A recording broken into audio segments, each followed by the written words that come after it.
Easily. No, they're very good people.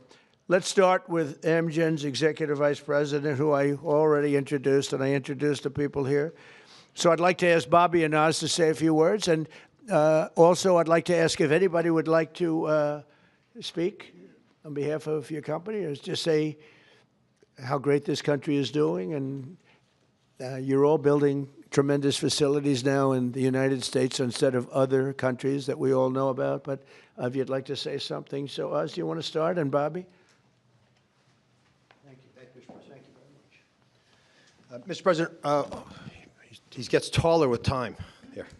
Mr. President, each of the 9 CEOs will speak very briefly about what they have done, because it is a patriotic effort. This is affordability in action.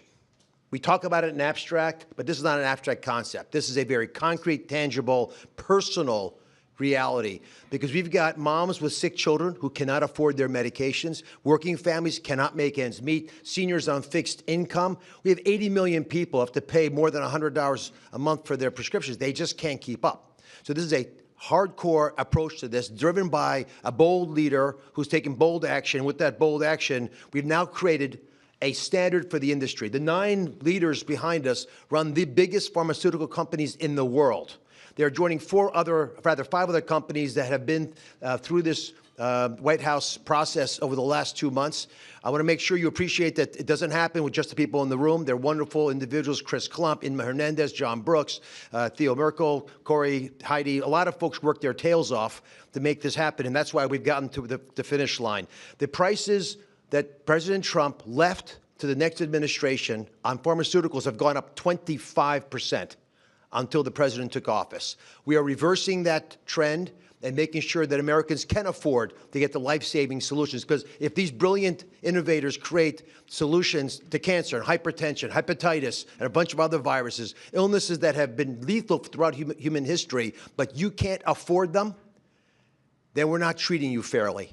And that's why what the president has done is so critically important. He mentioned quickly the amount of money that they've contributed towards our strategic stockpile and to building in this country. But fundamentally, the health of the American people will benefit because this president took bold action.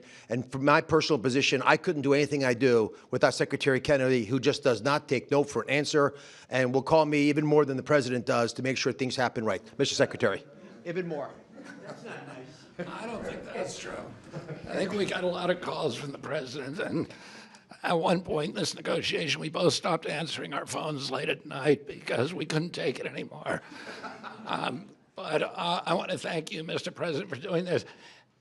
President Trump, when he was up here a moment ago, talked about how historic this is and how every one of the news outlets in here ought to have World War III size headlines about this. And I was reminded about how astonishing this achievement is.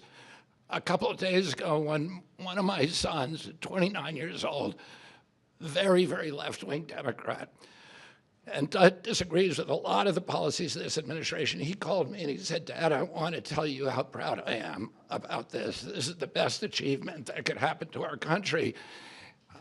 This is something Bernie Sanders has been clamoring for 25 years. Elizabeth Warren has been clamoring for. Joe Biden promised the American people.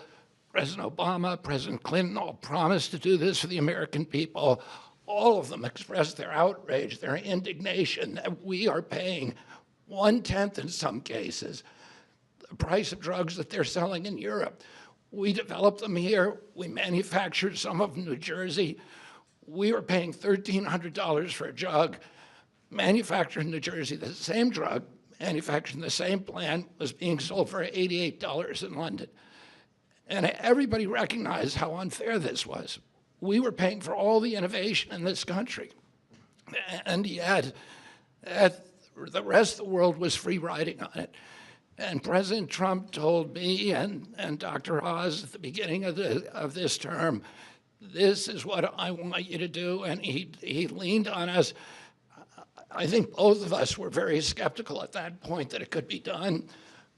But I would say this is a miracle. And I'm very grateful to all the CEOs who saw the sense in this, who understood the injustice and the unsustainability of the system, and who put public health, and particularly the public health of Americans, ahead of some of their other priorities. And all of them came to the table, and President Trump asked us to do three things. One, to deliver the lowest prices in the world and make this affordable for Americans. Number two, to do it in a way that we would not hurt innovation, that we would keep America as the incubator and the dominating force in innovation around the world. And three, to bring drug manufacturing home to this country. I can tell you by the end of this term, 95% of the drugs we will have MFN. In other words, Americans will be paying the lowest price in the world, or 95% of the drugs. You talk about affordability, people are talking about affordability. Nobody has done anything for affordability greater than this.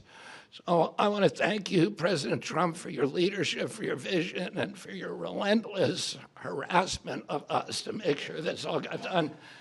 And I really want to just thank all of the CEOs, all these companies, for coming to the table in good faith, working out a very, very pragmatic agreement that allows them to continue to do the innovation that is going to save lives and alleviate suffering around the world, and do it in a way that is more fair to the American people. Thank you.